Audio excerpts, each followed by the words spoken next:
ভিডিওটা রিইনস্টলের ভিডিও। যে মেশিনটা খোলা হচ্ছে সেই মেশিনটা এর আগে তোমাদেরকে ভিডিও করেছিলাম। এই মেশিনটারই পিসি বোর্ডটা খারাপ হয়ে গেছিলো, তো সেই পিসি বোর্ডটা রেডি করার পর মেশিনটা ওখানেই ছিল। সেই মেশিনটা খুলে আবার ল্যাব শিফটিং হচ্ছে, সেই জন্য অন্য ল্যাবে নিয়ে এসে লাগানো হচ্ছে মেশিনটা। টোটাল ভিডিওটাই আমি দিয়েছি তোমাদেরকে। মেশিনটা মোটামুটি 3-4 বার খোলা পড়া হয়েছে। এতবার খোলা পড়ার জন্য মেশিনটাতে গ্যাসের পরিমাণটা অনেকটাই কমে গেছে। যদিও এটা R32-এর গ্যাস, R32-এর গ্যাসের টপ আপটা হয় না। R32 গ্যাসটা একটু রিক্সি আর খুব পাওয়ারফুল গ্যাস, সেই কারণের জন্য আমি টপ আপটা চট করে করি না।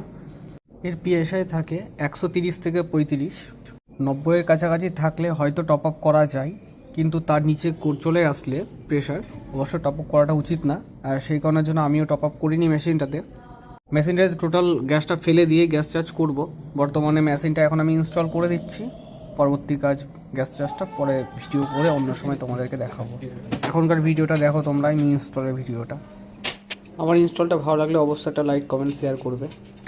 দেখা হবে নেক্সট ভিডিওতে।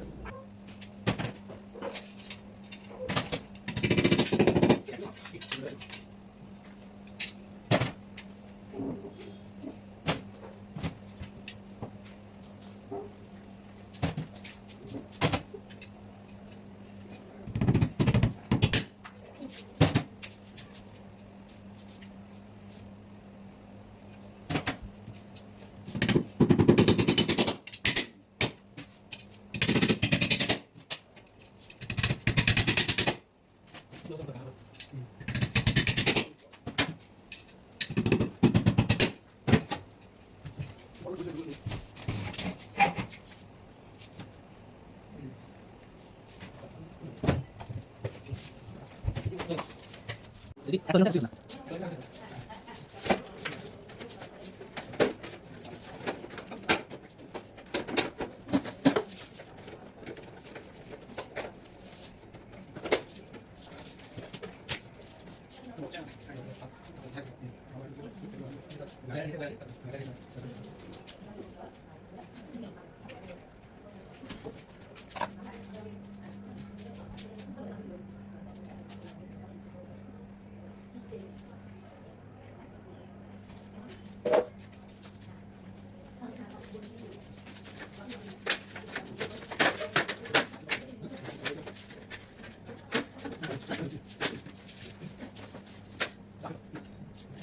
Thank you.